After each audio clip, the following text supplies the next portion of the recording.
আমার শ্বশুরমশাই পরলোক গমন করেছেন সামনের বছর। এবছর তার সমস্ত রকমের কাজকর্ম হলো, বাৎসরিক করা হলো। এরপর আমরা বেরিয়ে পড়লাম গঙ্গা স্নানের উদ্দেশ্যে।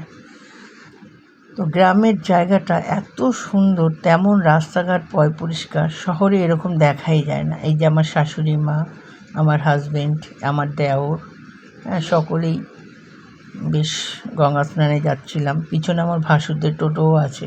বালুসিদ্ধ সবাই যাচ্ছিলাম গঙ্গা স্নানের উদ্দেশ্যে। কিন্তু চারিদিকটা যা সুন্দর জিনিস দেখলাম, ভীষণ ভালো লাগলো।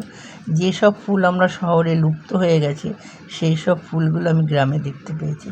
এটা হচ্ছে গঙ্গার স্থান, সেখানে মায়ের রয়েছে মন্দির, আর গার্ডেনটা অপূর্ব সুন্দর করেছে। তো আমি গঙ্গা স্নানের দৃশ্যটা তুলে ধরতে পারিনি, তার কারণ ওখানে অনেক প্রচুর মহিলারা স্নান করছিল, সেই কারণে। এবার চলুন একটু বাবাকে দেখে আসি। বাবার ভক্ত আমি সেরকম হয়ে উঠতে পারিনি, কিন্তু বাবাকে ভালোবাসি এবং মাকে ভালোবাসি। দুজনাই আমার প্রিয় ভগবান। আশা করব আপনাদেরও এই জগৎমাতা জগৎপিতা এদেরকে ভীষণ পছন্দ করেন। তাই কমেন্টে লিখে যাবেন হর হর মহাদেব, জয় মা কালী।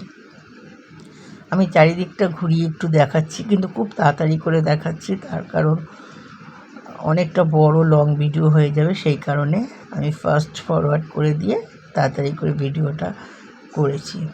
তো স্ট্যাচুগুলো দেখার মতন ছিল, সুন্দর সিংহ, হরিণ। তো গঙ্গার দিকটাও দেখাবো একটু। তা চলুন একটু গঙ্গার দিকটাও দেখিয়ে দিই। আমার মাথায় এখনও ভেজা গামছা বাঁধা। স্নান করে উঠেছিলাম, তো এই হচ্ছে মা গঙ্গা। ওখানে জল ফিল্টার হয়, দেখতেই পাচ্ছেন। আর অপূর্ব, মা গঙ্গা তো অপূর্ব, তার কখনো সৌন্দর্য কল্পনা করা যায় না। আমার তো পছন্দর, খুব সুন্দর লাগে মা গঙ্গাকে। এবার মন্দিরে একবার বলবেন হর হর মহাদেব। আমার ভোলে বাবা, জগৎ পিতা, সকলকে ভালো রেখো জগৎ পিতা। তুমিও খুব ভালো থেকো জগৎ মাতা, তুমিও খুব ভালো থেকো এবং সকলকে ভালো রেখো। এটাই আমার চাওয়া পাওয়া। সবাই একটু কমেন্ট করে যাবে।